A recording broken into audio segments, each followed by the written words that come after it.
Antonio, bienvenido a Construyendo Fiabilidad. Muy buenas, Alejandro.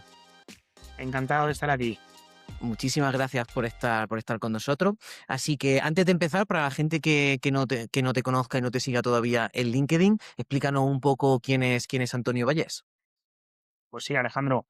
Bueno, soy Antonio Vallés, soy de Castellón y estudié ingeniería industrial y ingeniería técnica industrial especialidad mecánica en Castellón también.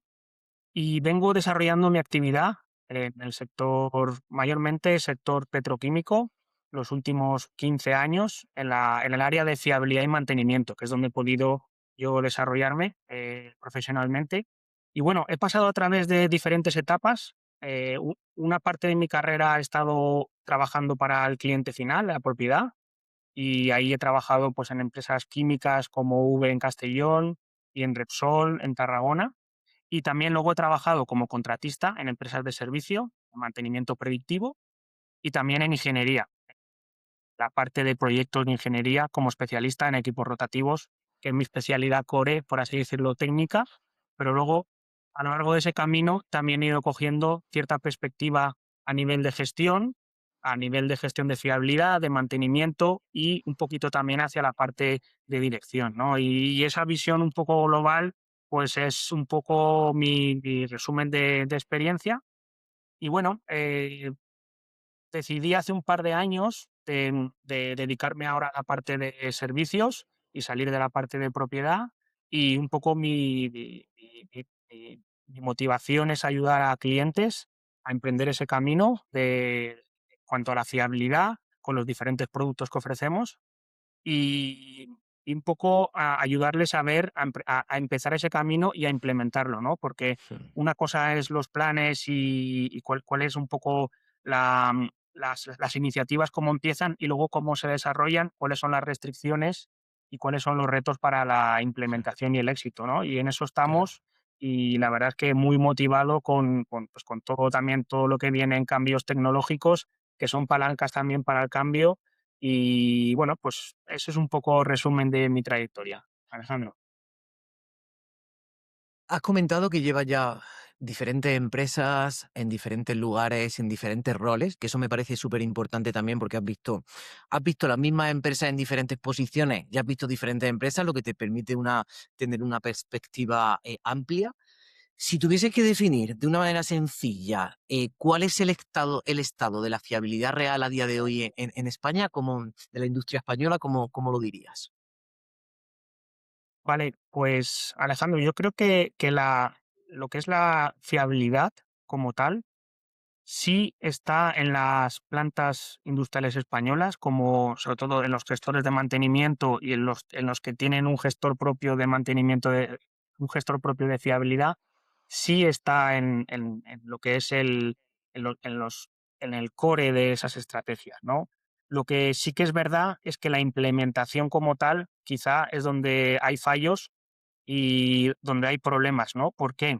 Porque lo más, lo más difícil de implementar estrategias de fiabilidad es el aspecto cultural y de herencia que tiene esa planta. Entonces, nuevos managers, nuevas personas que van cogiendo responsabilidad en estas organizaciones se encuentran con restricciones que tenía esa empresa o ese sector, y ahí es donde quizá tenemos mayores problemas para implementar esas estrategias de fiabilidad a nivel estratégico. A nivel estratégico quiero decir alineadas con la parte de dirección y alineadas con la parte técnica de ejecución de planta, ¿no? Entonces, esa visión holística de la fiabilidad, estamos en ello, yo creo que se está avanzando, pero todavía estamos un poco rezagados, diría yo, respecto a Estados Unidos o el contexto europeo. Yo he tenido la oportunidad de trabajar en una empresa de servicios de mantenimiento predictivo que se llama Aiker, que es de origen belga, y entonces en ese periodo pude ver un poco cómo está el estado de la industria europea, y yo creo que en la industria europea, sobre todo centroeuropea, que te podría decir en esa parte de Bélgica, norte de Francia, Alemania, hay una madurez mayor en cuanto a implementación de la fiabilidad que en España. Pero estamos en el camino, cada vez hay más personas que estamos empujando aquí en el territorio nacional para que eso pase, y bueno, Es cuestión de tiempo que lo consigamos y también, como te decía antes, la tecnología es una buena palanca de transformación. Yo lo digo como una excusa, la implementación tecnológica, pero es una oportunidad para redefinir los procesos, porque como tengo que adoptar herramientas nuevas, es una ventana de oportunidad para realizar cambios que antes quizá no teníamos es decir, no estábamos tan abiertos a implementar. Entonces, lo veo con optimismo, Alejandro. Antes de pasar a la parte más tecnológica y tal, sí que me gustaría centrarme un poco en lo que has dicho de la fiabilidad y en la diferencia con otros mercados europeos. El, bajo mi punto de vista, o como yo veo la fiabilidad, creo que es a día de hoy, por la experiencia que yo tengo, se trabaja como si fuese un departamento aislado que hace ciertas mejoras y que hace que ciertos equipos se rompan menos, ¿no? Muy simplificado, pero a día de hoy es como que mucha gente cree que la fiabilidad es eso, ¿no? Y es como se implementa. Pero en cambio, yo soy de las personas que cree que la fiabilidad es un aspecto cultural y transversal dentro de la organización y que una buena estrategia y una buena mentalidad y cultura de fiabilidad en una empresa cambia por completo la compañía y la rentabilidad y competitividad de una empresa. Entonces, en, eso, en esas empresas de Centro Europa que has dicho, ¿se ha llegado ya a ese punto que se admite y se ve la fiabilidad como que tiene ese impacto cultural? Y si es así, ¿cómo podemos hacer para que empezar a transmitir ese mensaje y que la gente empiece a comprender la importancia de la fiabilidad aquí en España? O sea, muy buen comentario, Alejandro, y es clave, ¿no? O sea, el aspecto cultural de la fiabilidad es una consecuencia de esa implementación estratégica de la misma y afecta a las personas. Y es cómo las personas entienden la fiabilidad de sus equipos, de sus plantas, incluso de su propio comportamiento, de hacer las cosas correctas que tienen que hacer, por ejemplo, a nivel operativo, operar bajo los estándares, ejecutar el mantenimiento bajo los criterios de calidad que se han establecidos. Entonces, eso es un aspecto humano, un aspecto cultural que es lo más complicado de conseguir. Podemos entender la fiabilidad, como tú comentabas, desde un punto de vista estratégico puro sobre los equipos, pero también sobre las personas, ¿no? Entonces, esa esa dualidad, pues, ¿quién tiene un rol fundamental? Los líderes de fiabilidad. Los líderes de fiabilidad son simples trabajadores en las empresas que entienden este mensaje, que lo comparten y simplemente lo ejecutan. No tienen que ser un jefe de departamento, tienen que ser simplemente las personas que con su día, que incorporan eso en su día a día. Si me preguntas desde el punto de vista económico o desde el punto de vista estratégico, el cambio fundamental que veo con empresas de mayor madurez en fiabilidad en Ujú. Europa y algunas en España España. es el entender el coste total de propiedad. El coste total de propiedad va hacia lo que sería el análisis de ciclo de vida de los Del activos. activo. Y eso es el primer paso para entender que la fiabilidad no es cuando un equipo se rompe o porque se rompe, que también, sino todo lo que viene antes. Y cuando hablamos de antes, hablamos desde la fase de diseño, la propia compra, no, diseño, especificación, compra, instalación, comisionado, puesta en marcha y luego ya entramos en la parte de operación y mantenimiento.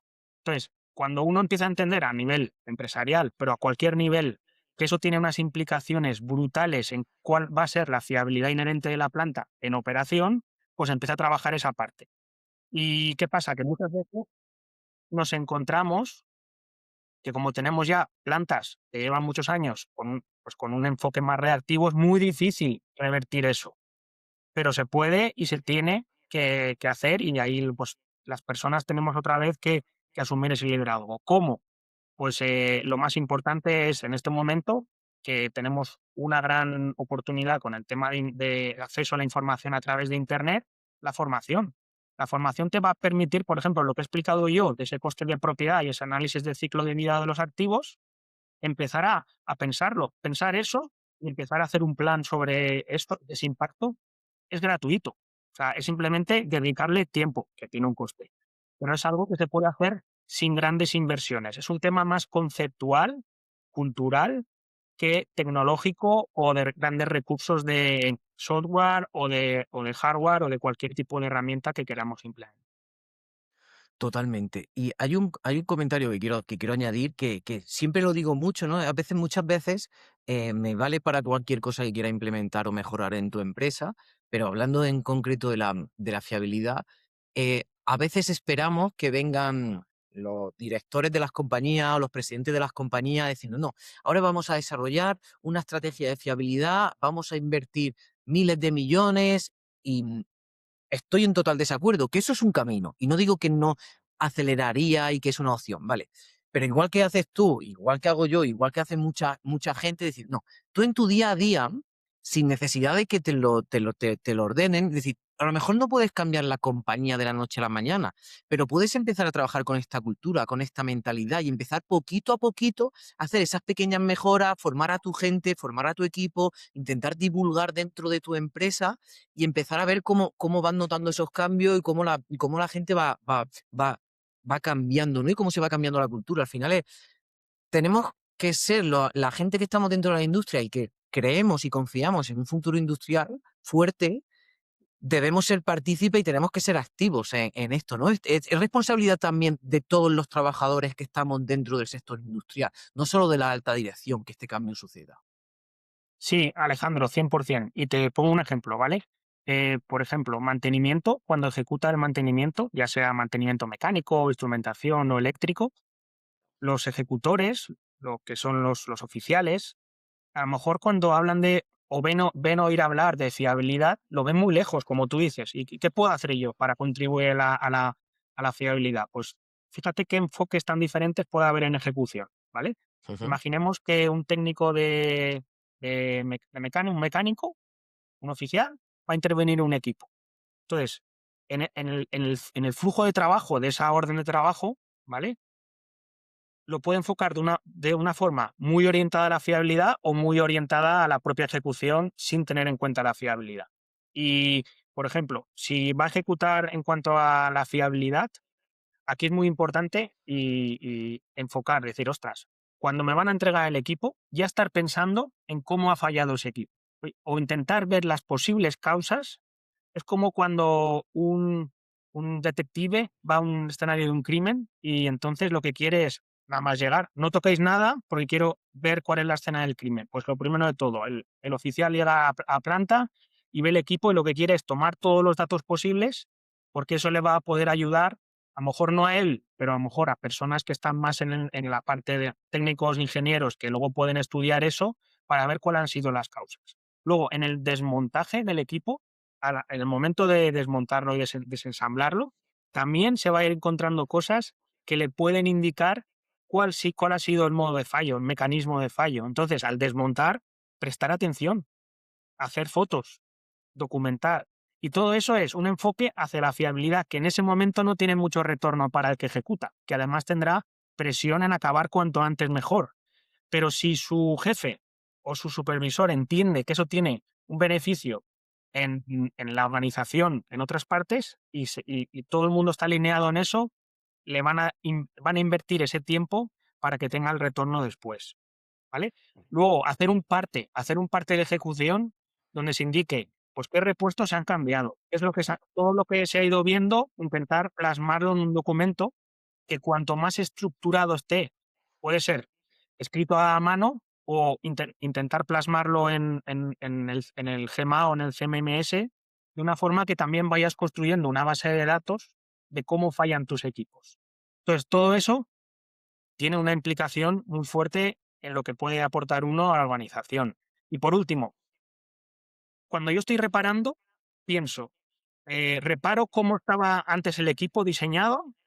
¿O he detectado que un problema haciendo una modificación ahora podríamos mejorar? Y entonces ahí se empieza también incluso una acción proactiva para evitar ese fallo en el futuro. Y estas son pequeñas cosas que habilitan no solo la propia ejecución, sino el ciclo posterior de fiabilidad. Es un ejemplo claro de cómo cada uno puede aportar a cualquier nivel. Totalmente. Y eso lo puede hacer cualquier persona que esté involucrada en los departamentos de mantenimiento. No necesita ser el presidente de la compañía al final, pero porque es que te va a ayudar a tu propio trabajo en el futuro. Es decir, esa mentalidad te va a hacer que tu trabajo sea más fácil y más satisfactorio también, porque al final entra también la parte del ser humano, ¿no? Es decir, oye, a todos nos gusta mejorar, ver que progresamos, etcétera. Entonces, ver que gracias a tu trabajo y la forma en la que tú trabajas, la planta cada vez funciona mejor, yo creo que es algo que también te hace Sí, pero sentirte ahí, orgulloso y te gusta. ahí Alejandro, y esto lo hablo mucho con mis compañeros cuando estaba en Repsol, em, la fiabilidad, los resultados se ven en el medio largo plazo. Y el Ya, ser humano está diseñado para intentar buscar lo que serían resultados a corto. Y así es también como funciona el mundo sí. actualmente, ¿eh? Te lo Entonces, compro, claro, totalmente. ¿cómo esos incentivos te educas tú a cambiarlos? Y entonces ahí es donde también es súper importante que todo el mundo esté alineado en que buscamos objetivos a medio y largo plazo, porque si no, lo que buscamos es intentar reparar lo antes posible, quedar como el héroe de mantenimiento que has restablecido la producción lo antes posible y en un mes volvemos a estar ahí. Eso por un lado. Y luego también es muy satisfactorio esos resultados semanales, mensuales que estamos cumpliendo a nivel de indicadores, pero que en el medio largo plazo no llevan, no se van a mantener, va a haber una regresión hacia puntos bajos. ¿Por qué? Porque no estamos mejorando. Y ahí hay un punto que también es cultural, que es que muchas veces nos acostumbramos al status quo de la organización. Es decir, mantenimiento se gasta medio millón de euros en reparaciones y como lleva 20 años gastándose eso, añadiendo la inflación, Mm. eso lo consideramos que es normal. Entonces, ¿qué es lo normal? Pues el Ese tema es status delicado. quo, el status quo es lo normal. Entonces, cuando uno entra en modo fiabilidad, lo que está diciendo, lo que tiene que hacer es cuestionar el status quo. Cuestionar el status quo es por qué nos gastamos medio millón de euros en mantenimiento correctivo reactivo. Es decir, que nos pilla desprevenidos. ¿Es mucho, es poco? Es lo normal, pero esto no tiene por qué ser lo normal. Y entonces ahí empieza a decir, bueno, pues voy a ver, por ejemplo, ese tipo de fallos que tenemos una barbaridad. Voy a intentar hacer un análisis de en qué áreas de planta o de mi fábrica vienen esos fallos. ¿Vienen más de una unidad concreta o están distribuidos uniformemente? Así puedo empezar a mejorar o ver dónde está el foco. ¿Qué modos de fallo son más relevantes en mi planta? ¿Son fallos por la lubricación en origen? ¿Son fallos a lo mejor más enfocados a operación? Pues ya tengo una pista de dónde puedo empezar y cojo conciencia de que están pasando cosas que no son normales y que yo puedo actuar. Entonces, eso es un primer paso una vez tienes datos para poder mejorar la fiabilidad.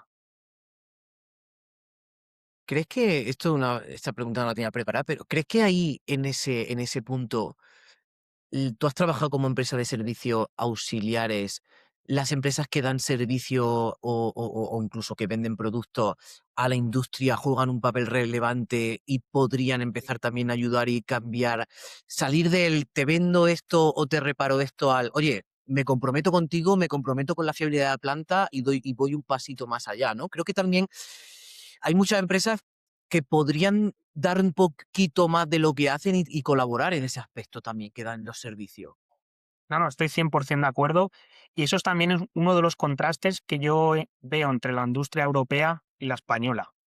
Y es cuando uno tiene esa perspectiva de fiabilidad en que las actividades de mantenimiento aportan valor a la empresa y la fiabilidad también, y que la fiabilidad al final es algo holístico que afecta a la seguridad, a los costes, al personal, a la disponibilidad de planta. Cuando uno entiende eso, dice, ostras, quien opera mis empresas de servicios contratistas son fundamentales hoy en día. ¿Por qué? Porque a lo mejor estoy subcontratando la mitad de mi ejecución.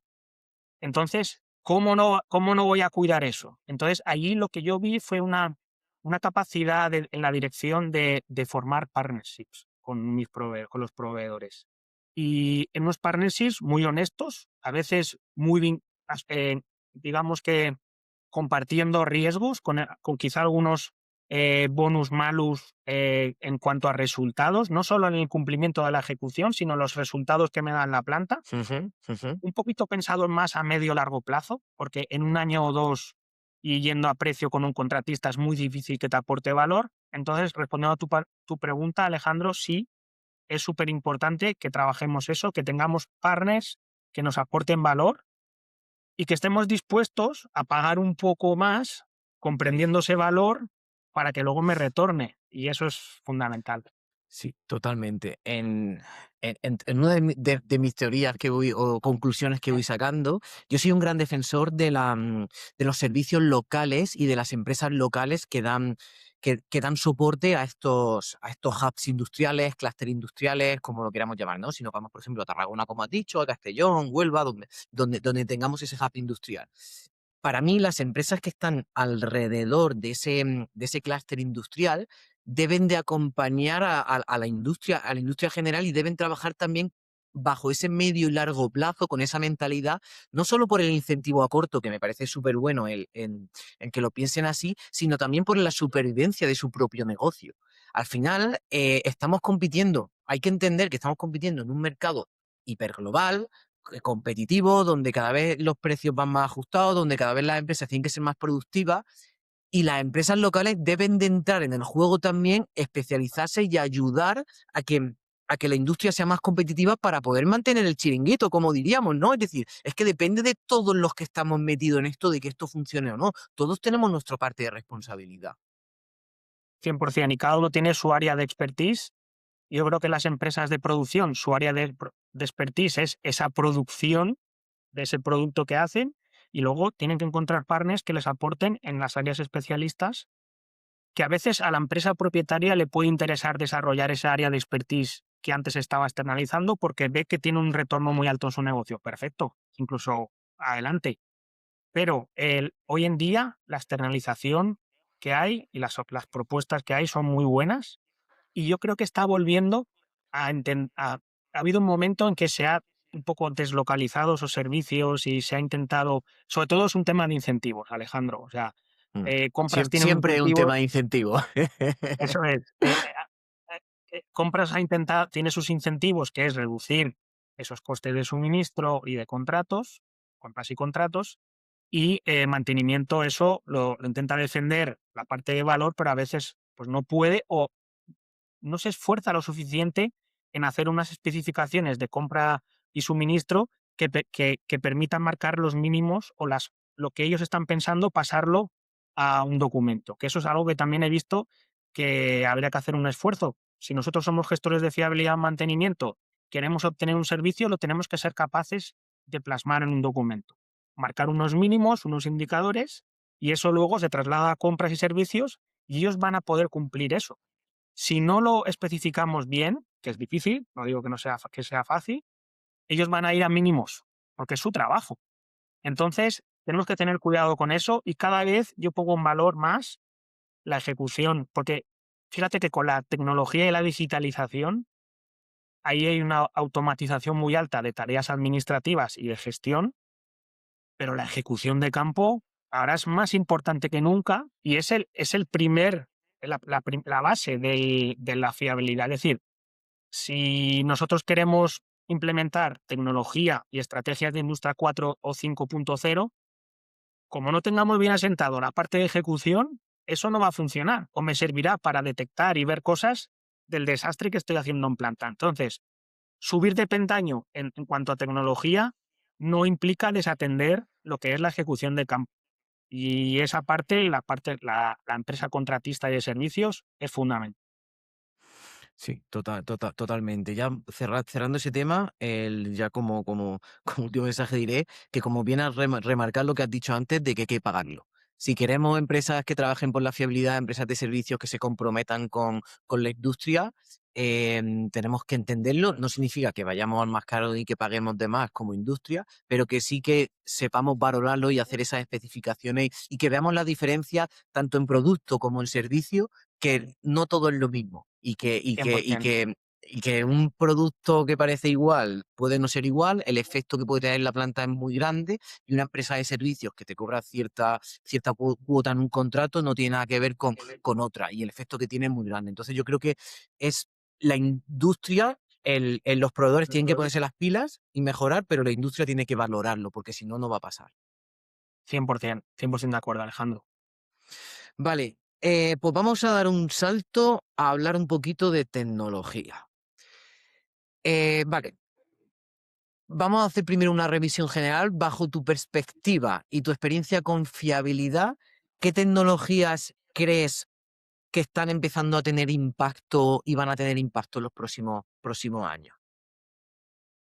Pues Alejandro, yo estoy metido mucho en esta parte ahora, pero quiero mantener un poco un poco el enfoque que le estamos dando en esta charla, que es no alejarlo de la realidad de las plantas y no pensar tanto en una alta tecnología, sino qué pueden hacer las empresas medianas, pequeñas, con esa tecnología. Entonces, yo creo que aquí hay dos grandes focos en los cuales en los próximos años y desde ya, y esto ya ha empezado hace unos años, las empresas se están centrando y se van a centrar y cada vez va a ser más accesible centrarse.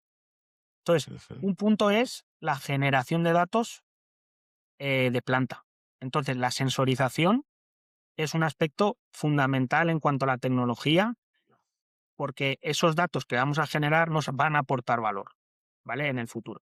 Y entonces, una parte es la generación de datos y la otra es la integración de esos datos en sistemas informáticos.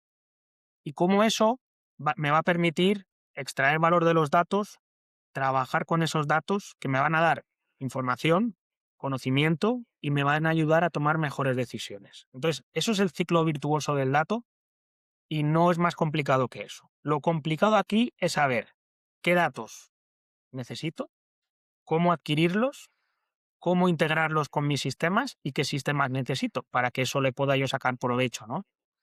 Entonces, yo creo que por ahí en los próximos años y desde ya tenemos una disponibilidad de sistemas, una disponibilidad de sensores y de empresas que los venden, los comercializan y además también los ofrecen como un servicio, que eso es otra de las cosas que tenemos a nuestra disposición. Podemos contratar esto como una suscripción en la cual podemos hacer pequeños pilotos. No me gusta llamarlo pilotos porque se ha demonizado un poco la palabra Hmm. piloto, pues, prueba de concepto, una prueba de valor y poder ver si eso nos aporta y luego pues escalarlo a otras áreas operativas, a otros equipos y hacer pequeñas pruebas. Entonces yo invitaría a todo el mundo que trabaja en planta a probar. Estamos en un periodo de innovación en el que hay que probar y hay que probar en una escala que nos sea, digamos, posible a nivel económico y buscar ese potencial de escalabilidad. Es muy importante tener visión de escalabilidad, es decir, ¿qué ventajas me va a aportar eso cuando lo implementen más equipos? Porque a lo mejor en un equipo estoy buscando algo muy técnico, pero cuando yo empecé eso a escalarlo y ponerlo en más equipos, eso tiene un efecto compuesto, que es que voy a poder supervisar, por ejemplo, más equipos. Y empezamos a trabajar en una etapa un poco más digital. Estamos digitalizando nuestros procesos. Y como te decía al principio, tendremos la oportunidad en ese momento de intentar redefinirlos más enfocados a la fiabilidad, más enfocados a evitar los fallos, más enfocados a la calidad. Es decir, nos abre las puertas a cambiar un poco todo y llevarlo hacia teniendo bien esa estrategia de ejecución y sí, subiendo de nivel en lo que sería en esa fiabilidad estratégica. Claro, entonces, te tengo dos preguntas que no se me olviden. La primera sería, el, la primera pata o el primer paso sería entender qué tipo de datos no queremos recoger y empezar a generarlos si no lo estamos recogiendo, ¿no? Eso sería como un poco las bases, podemos decir que son las bases de la casa, los cimientos. 100%. Y fíjate, antes hemos hablado de tener datos de intervención de ejecución para luego poder pues, Vale, saber cuáles son mis modos de fallo más relevantes. Ahí no hemos hablado de tecnología, solo hemos hablado de registrar información y analizarla después. Yo sé que normalmente mis equipos fallan en un 70% mis equipos mecánicos fallan por lubricación, ¿vale? Entonces, ahí tengo que tomar una decisión. ¿Qué tácticas de mantenimiento puedo incorporar para mejorar ese aspecto? Y hay muchas tácticas, pero una de ellas podría ser la monitorización. Entonces ahí empiezo a plantearme, pues a ver, qué sensores me permiten poder vigilar aquellos aspectos, aquellos modos de fallo vinculados a la lubricación. Y tengo muchísimos tipos de opciones, ¿no? Y ahí también ahí tienes tu grado de expertise, pero imaginemos algo tan sencillo como monitorizar la temperatura de un cojinete. Es que es algo muy básico, pero es que Es, ahí, es aunque lo sea un primero de poco, todo. aunque sea un poco reactivo, porque cuando tú detectes que la temperatura está subiendo, el daño ya está un poco, ya se está representando, lo estás viendo físicamente. Pero imagina que tú puedes, tus 50 equipos más críticos de planta, o tus 25 o tus 10 equipos, pues tener ese aspecto controlado. Es un primer paso. Vas a poder tener datos de las temperaturas de los cojinetes y vas a poder ver cuáles están desviando y que no te pille en una avería más avanzada, ¿vale? Eso sería un primer paso. Luego tienes vibraciones, con sensores de vibraciones. Luego tienes aspectos de la lubricación que también podrías vigilar, ¿no? Entonces tienes que tú elegir qué estrategia quieres, te puedes dejar asesorar por empresas externas para hacer ese trabajo y empezar con pequeños pasos. Vale. Y luego la segunda pregunta que tengo es, al final yo, pues como me gusta decir a mí, pateo mucha planta, ¿no? Veo mucha planta de todo tipo, grandes, pequeñas, medianas, un poco de todo. Y me he encontrado en este aspecto de implementación de tecnología muchas pruebas pilotos, pruebas de valor, como lo queramos llamar, que se quedan ahí, que se implementan y luego no se avanzan, no le sacan el resultado, no le sacan jugo y eso no escala y se destierra ya ese tipo de soluciones. ¿Por qué crees que ocurre eso y cómo podemos evitarlo? Esa es la pregunta y la verdad es que la realidad es que la mayoría de pilotos fracasan. Y cuando digo fracasan, em, no es malo fracasar, porque fracasar te hace aprender y te hace empezar a plantearte muchas cosas. ¿Por qué ha fracasado o por qué es lo que falla, ¿no? Y yo diré, tengo dos mensajes ahí, Alejandro. El primero es que la tecnología funciona. La tecnología, es verdad que hay proveedores que a lo mejor venden un poco la moto, pero por eso el criterio de las personas, los ingenieros y técnicos que están ahí, tienen que intentar identificar esos productos que son demasiado fantásticos, pero la tecnología funciona. Lo que suele pasar es que la implementación es lo que no funciona, pero por encima de ello, lo que no funciona de verdad es que las organizaciones y nuestros flujos de trabajo no estamos dispuestos a cambiarlos cuando tenemos nueva tecnología que nos habilita el cambiarlos. Es decir, si yo decido monitorizar esos cojinetes vale, perfecto, sé que quiero poner sensores de temperatura en esos cojinetes y quiero empezar a analizarlo, lo primero de todo es, ¿voy a tener el tiempo de analizar esas temperaturas? ¿Alguien lo va a mirar? Que eso es lo que pasa, que luego no tienes tiempo para poder supervisar esos sistemas. Y en caso de mirarlo, con las temperaturas es muy directo, pero otro tipo de tecnologías a veces son un poco más complejas y a veces no le damos la confianza. Y la gente no coge confianza con este tipo de señales. O te envía más alertas de las que tú esperabas, ¿no? Entonces, hay que entender que son pilotos y hay que intentar ver el valor, pero si nosotros no estamos dispuestos a incorporar eso en nuestro día a día y cambiar nuestra forma de pensar y seguimos haciendo las cosas como las hacíamos antes, es normal que fracasen los pilotos, ¿no? Entonces, ahí el mensaje es si nosotros estamos dispuestos a cambiar nuestra operativa de planta con esa nueva tecnología. Porque la tecnología es más barata que nunca y más accesible, por tanto. Entonces, esa no es la restricción. La restricción es la propia organización, los sistemas que tienes y las personas, ¿no? Los tres elementos que tenemos siempre, Alejandro. Sí. Personas, tecnología y sistemas. Entonces, la tecnología es lo que siempre se hace más hincapié en los proyectos y los sistemas y las personas no les hacemos caso cero. Y ahí es donde están los problemas. Claro, totalmente. Que ahí sí que creo que la dirección de las compañías y las partes altas tienen una gran responsabilidad. Porque Bien. este tipo de cambios sí que creo que no son naturales, ¿no? Es decir, tiene que haber un esfuerzo extra por parte de toda la plantilla para cambiar esos sistemas, porque cambiar un sistema cuesta mucho, porque son trabajos que llevamos haciendo años, rutinas, etcétera. Entonces, o hay incentivos o de positivos, negativos, como sea, de parte y una dirección clara y una estrategia clara, bien comunicada de la parte de arriba a abajo, o sí que Eso veo es. que este tipo de cambios lo veo.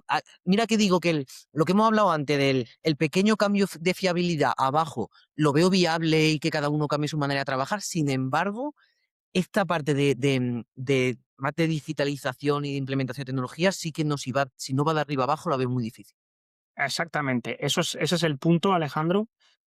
Durante años anteriores el enfoque era bottom down, bottom top, es decir, desde abajo arriba. Y ahí las iniciativas fracasaban porque no eras capaz de traccionar en los cambios necesarios en la organización. Donde tiene éxito este tipo de iniciativas es enfoque top down, es decir, de la dirección para abajo.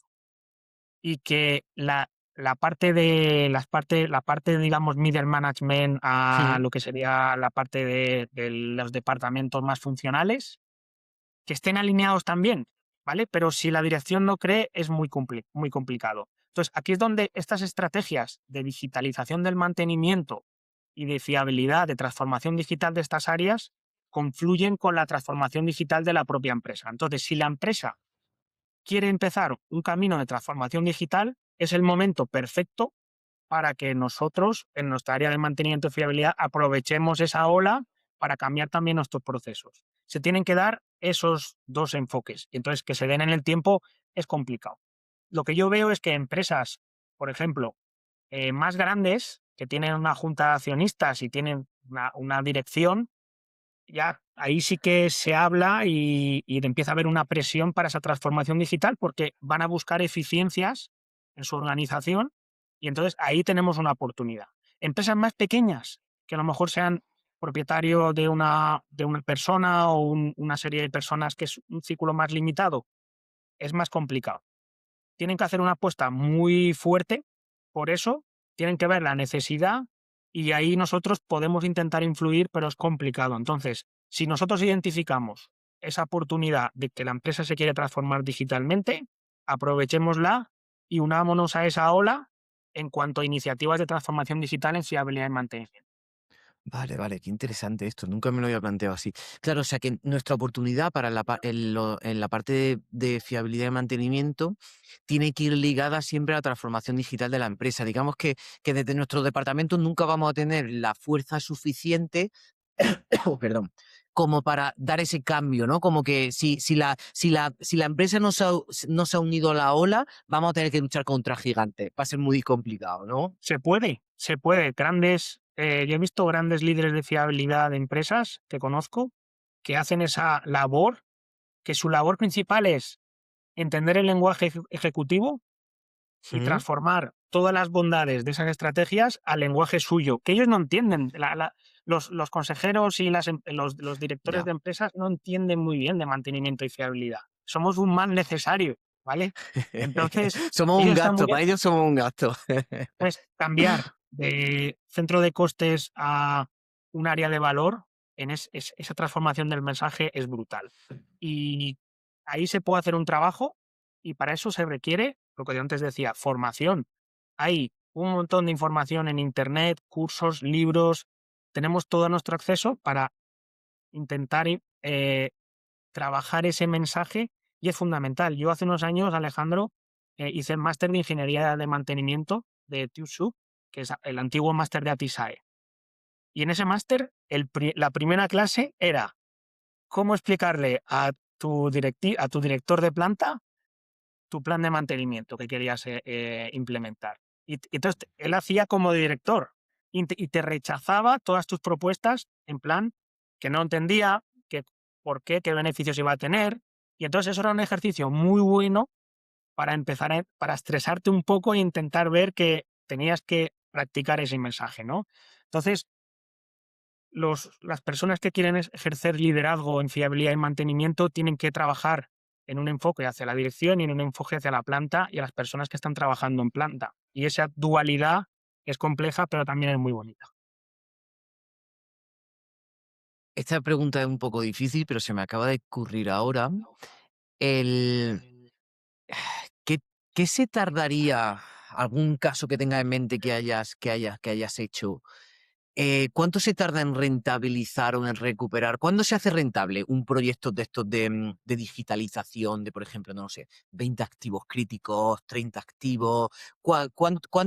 Sé que es muy difícil y que depende de mucha casuística, pero más o menos para hacernos una idea de qué estamos hablando, de cuánto tiempo estamos hablando de que podemos empezar a ver resultados. Pues te voy a decir un poco basado en mi experiencia que son de 6 meses a un año. De 6 meses a un año. No me parece Y, tampoco tanto. y eso es un poco para mí la regla un poco así de ir por casa de los plazos que estás hablando. Entre que vas a empezar el proyecto, ejecutarlo, empezar a implementarlo y monitorizar, pues te puede costar eso. Pero aquí hay un punto muy importante, Alejandro, que es, tú has dicho equipos críticos, ¿no? Y para mí, ahora mismo, cuando uno quiere hacer un piloto de tecnología, por ejemplo, de monitorización, ¿Sí? los equipos críticos, normalmente las plantas ya están muy vigilados y su fiabilidad es buena. Entonces, Correcto. conseguir retorno en equipos que difícilmente te van a fallar es más complicado. Entonces, yo ahí lo que estamos haciendo y lo que vemos con clientes es centrarnos en bad actors, equipos que fallan mucho, que son los que hacen daño, que son los que están en el taller todo el día. Y así la gente de mantenimiento y de fiabilidad ve la ventaja directa de esa monitorización, ¿vale? Entonces, en los bad actors, que son a lo mejor, imagínate, un equipo que falla cada 2 meses, es perfecto porque vas a poder demostrar con valor real que esa monitorización te ayuda a anticipar ese fallo y, si puede ser, evitarlo. Entonces, fíjate que cambio en ir a equipos críticos o ir a bad actors, que no es lo mismo. Uf, qué bueno, qué bueno. Sí, sí, sí. No, no, mira que Eh, yo en mi aspecto laboral trabajo los bad actors, pero no lo había pensado desde este punto de vista. Claro, me parece un approach mucho más interesante, Y mucho más fíjate que rentable, claro. El quick wins va a ser mucho más rápido. como tenemos accesible, esto también es algo contraintuitivo, que es que como tenemos accesible la tecnología a un precio más barato que antes solo se monitorizaban los equipos críticos, donde estaba justificado en coste-beneficio esa Ujú. implementación. Es decir, las averías son costosas, con lo cual puedo justificar la inversión en sensores. Pero ahora, como han bajado de coste los sensores, incluso lo puedo hacer como un servicio en el cual no tengo ni que comprarlos, voy a probar un año, ¿vale? Ah, y luego, si no funciona, los devuelvo, me cancelo la suscripción, como en Netflix, ¿vale? Sí, sí, sí. Ahí lo que vemos es que, ¿por qué implementar en los equipos críticos? Vamos a ir a esa gama media de equipos. Y el beneficio no será tanto grandes averías y la disponibilidad de planta, sino quitarme el 30-40% de fallos, de ese ruido de mantenimiento de equipos que no son importantes, pero siempre están por el taller, a lo mejor me los puedo quitar. Y con eso me estoy quitando muchísimo trabajo, que no solo tiene una repercusión en coste, esos fallos crónicos que siempre están ahí, tiene una repercusión en coste y en que yo voy a aligerar mi carga y me voy a poder centrar en esos equipos críticos que son los importantes. Entonces empiezo una retroalimentación positiva, ¿no? Y eso son un poco cosas contraintuitivas que han cambiado respecto al pasado. Antes la gente que, los líderes en fiabilidad, los directores que apostaban por iniciativas, siempre se iban a los equipos críticos. Y ahora estamos en un momento que, gracias a esa democratización del acceso a la tecnología, podemos hacerlo extensivo al resto de equipos. Y yo diría que son esos equipos medios de tu planta donde tiene mayor beneficio esta implementación, Alejandro. Qué bueno, qué bueno. Me ha encantado esto, me ha encantado esto. Me voy con las notas, con las notas tomadas. Creo que puede tener un impacto muy grande en la planta. Y el coste de oportunidad es decir, el tiempo que recurse, lo que has comentado, es decir, el coste de oportunidad que se pierde, estar reparando esos equipos en vez de estar centrando en mejorar otros, ¿no? Por ejemplo. Eso es, eso es. Y esto también es algún mensaje respecto a la tecnología. La tecnología no viene a sustituir las tareas de los técnicos de fiabilidad o de mantenimiento. La tecnología la tenemos que usar como una herramienta, no como un fin. ¿Y esa herramienta cuál es?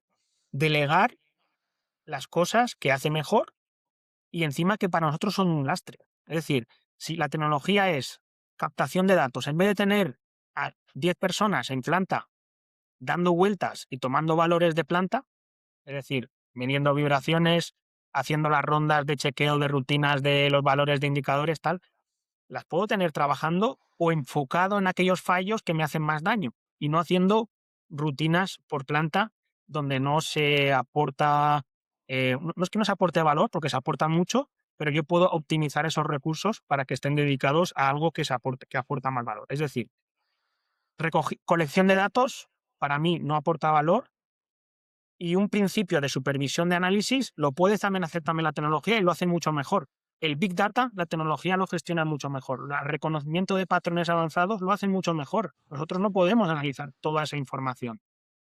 Y cuando yo ya tengo herramientas para saber dónde tengo que centrarme, utilizo nuestra mayor capacidad, que es el intelecto humano, para análisis causal.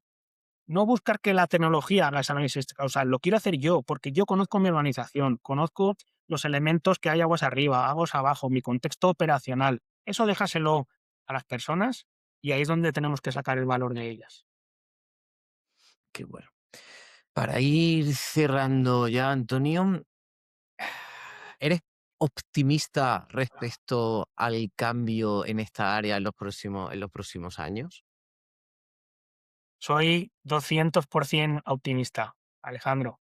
Sí, se usa bien, por supuesto, pero soy muy optimista porque creo que, y hablábamos al principio de la charla de esa empresa mediana pequeña, no la que tiene muchos recursos, la empresa que tiene un tamaño medio pequeño, que es quizá la mayor parte de la industria o la mayor parte de empresas en España, tienen una ventaja muy grande, que pueden ser mucho más ágiles en la implementación, porque son organizaciones más pequeñas y de toma de decisiones más rápida, ¿vale? Entonces, el primer punto lo tienen sorteado en cuanto a la toma de decisiones.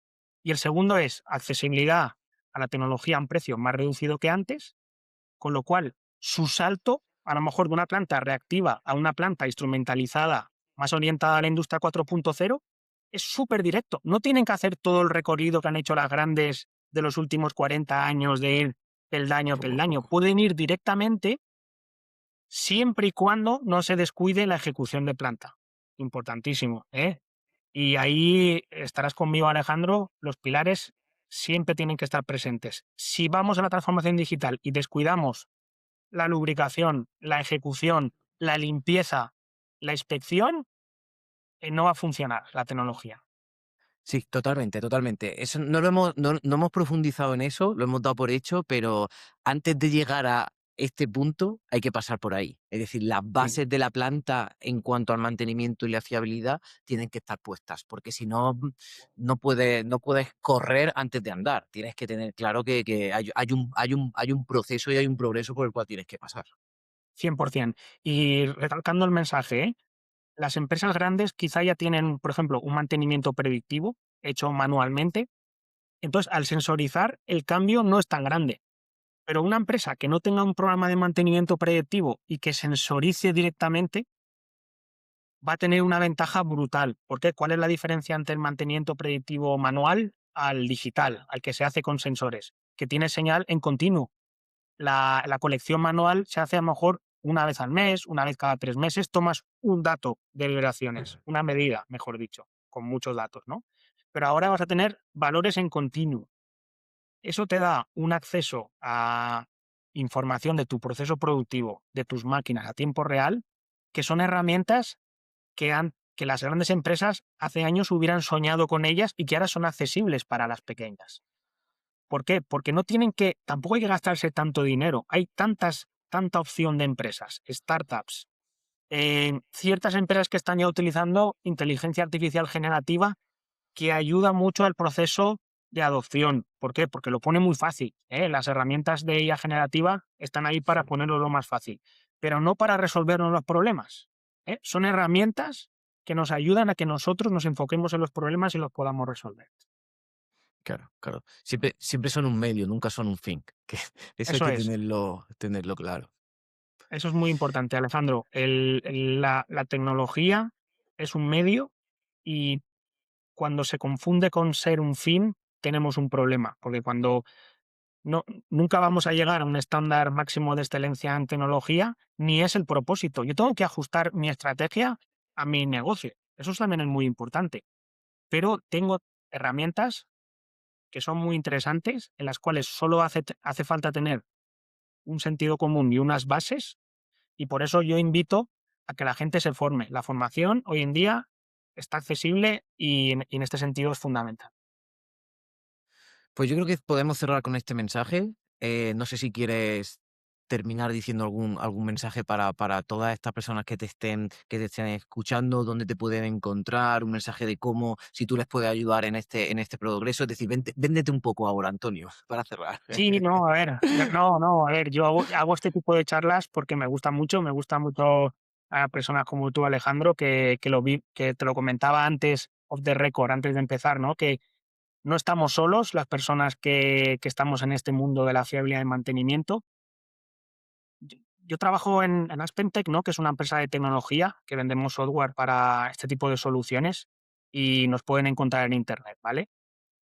Yo sí que recomendaría, mi recomendación sería como mensaje final es que en cuanto a la formación, que busquen fuentes de información y voy a hacer publicidad gratuita porque a mí no me paga nadie, pero aquí hay una web que se llama reliabilityweb.co, que es una web americana. La verdad es que todo el contenido es en inglés, pero es la labor que ha hecho su director, que es Terrence O'Hanlon, es brutal en cuanto a los mensajes en fiabilidad. Y a mí me han motivado mucho en mi carrera, en ciertos momentos en que me encontraba un poco solo en ese camino. Y para resumirte un poco una frase que dice Terrence, que me marcó mucho y va un poco en consonancia en esta charla y tus podcasts, Alejandro, y voy a hacer la traducción del inglés, ¿vale? Porque Sí. no lo voy a decir en inglés, pero en castellano sería que los líderes de fiabilidad crean un futuro que, de no ser por ellos, no habría llegado a ocurrir.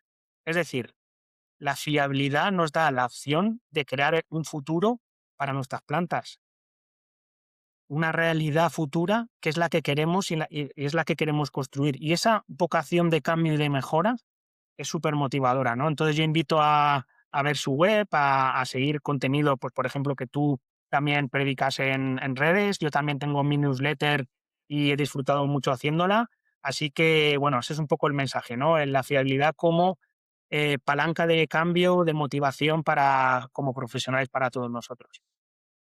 Perfecto, Antonio. Pues con ese mensaje cerramos. Muchísimas gracias por tu tiempo. Ha sido un placer y he disfrutado mucho y espero que te lo hayas pasado bien también. Así es, Alejandro, muchas gracias por invitarme y efectivamente ha sido un gustazo. Perfecto. Hasta la próxima. Hasta luego.